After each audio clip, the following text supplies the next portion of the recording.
Vilakazi, and I'm from Soweto Wireless User Group. Soweto Wireless User Group is an NPO. What we do, we provide free Wi-Fi for the residents of Soweto. So we started in March, but the NPO itself was established in 2010. Initially, when we started, it was a private network, like all your other wireless user groups, like your Pretoria Wireless User Group and your Johannesburg Wireless User Group. But then the uptake wasn't that much. So hence we decided to introduce the internet and provide free Wi-Fi for the people. How we do this is that we have dark fiber, working with dark fiber. That's for back home, all the way to Isando, to the Terraco data center. And then we've got a high side. We're using 5.8 gigahertz frequency to distribute the network, the frequency itself, to last mile. And then we've got your 2.4 gigahertz for the end users. For internet breakout, we're working with Vox. Vox has contributed as part of their enterprise development. They provide the internet breakout for Soweto Wireless User Group. Currently, we have about 28 hotspots. They're all located in different areas. There's ones located in saloons, pubs, and your parks. The uptake is pretty well. We have about 14 to 16 users for every access point. And the sessions for them is about 15 to 20 minutes. That's the average sessions that people spend on the internet. We're providing also for innovation hubs, whereby we have entrepreneurs coming in to look for jobs. We have school kids going into those centers and doing their homework and research. So it is quite helping the people of Soweto, and we're hoping that we can be able to use the same model in different other townships, such as your Orange Farm, your Alex.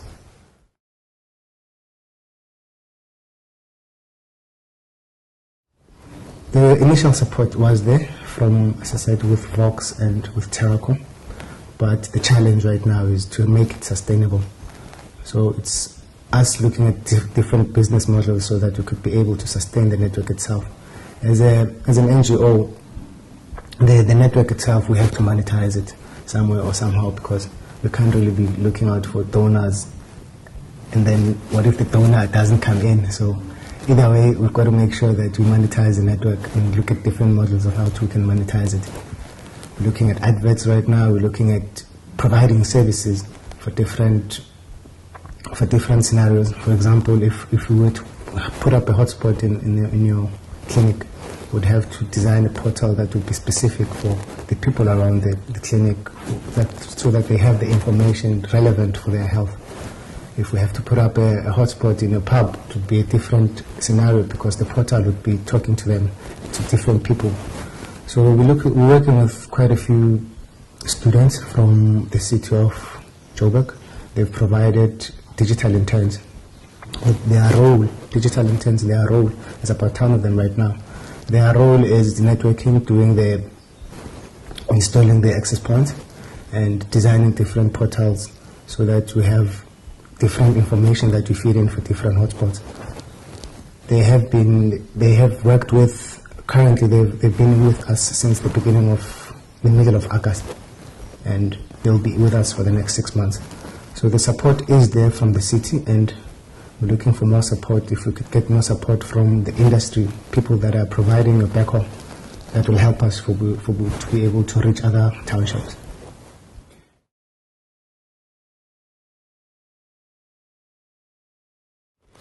The free Wi-Fi module gives them limited access.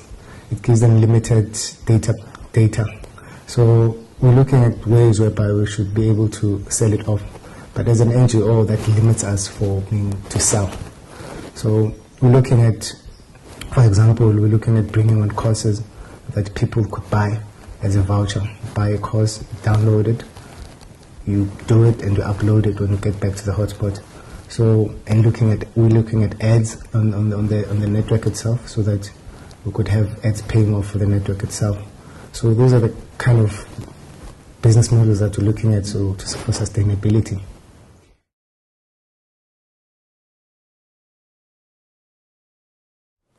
The devices that the users use is a bit of a challenge, because For our last mile, we're using MikroTik.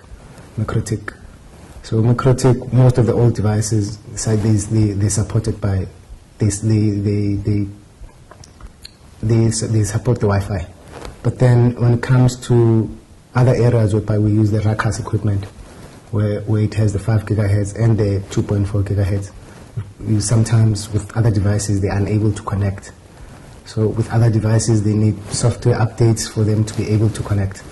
So there is a bit of a challenge, and most of the time there's ignorance. We have Wi-Fi in locations whereby people aren't even aware that there's Wi-Fi. So there's a bit of education that we try to push now and then when we do workshops around where we have hotspots, to advise people, to teach people on what Wi-Fi can do, on the opportunities that they can use Wi-Fi for. So there's a bit of training that we go through every now and then, and we make that awareness to teach people now how it works, because people have devices and they aren't able to use those devices to their full capacity. So it's the teaching, it's the ignorance, because in most places whereby we do site acquisitions, for example, we would go to a house and we would say that we want to put up Wi-Fi there, and they would say, how is it going to benefit me, you know? So what's in it for me? And it's those processes, and explaining what Wi-Fi is to most of the people is a bit of a challenge, because some people have fear as to, is it going to hurt me? The radio signals, we don't want problems with Wi-Fi. It's going to bring problems for us. So yes, in some areas where we have hotspots, it has caused a bit of a problem, because the children around those areas, they get around those areas and it's full, and it causes commotion as to the places where we provide the hotspots. The kids are full there and it gets quite busy. So sometimes we feel that there is a bit of danger because it's not regulated as yet. We haven't got a system whereby we're blocking sites that are not right for the kids. So it's challenges that we go through, and as we learn along.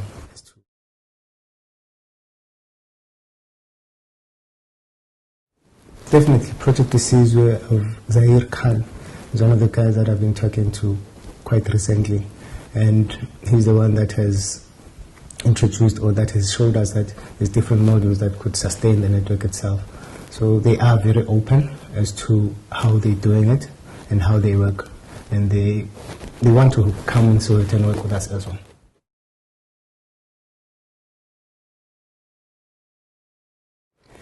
Definitely, with the opportunities that are out there, the Wi-Fi and the network itself can be able to upskill you. You can be able to do your long distance learning online. You can be able to, the network is supposed to be open for classified, so that people could sell anything that they want. The network should be able to provide jobs. You know, with the community around there, the network is for the community. So we are looking at ways whereby we have the cameras installed as well, and they use the same network so that we could curb crime. So the network is there to bring opportunities. When people look for jobs, they could be able to use our hotspots and apply for jobs on one of the hotspots that we have. So it's there for the people, and it's supposed to empower the people. The more hotspots we have, the better it's going to be. So I think with more development and more support from all the other industries around, we can be able to make it better.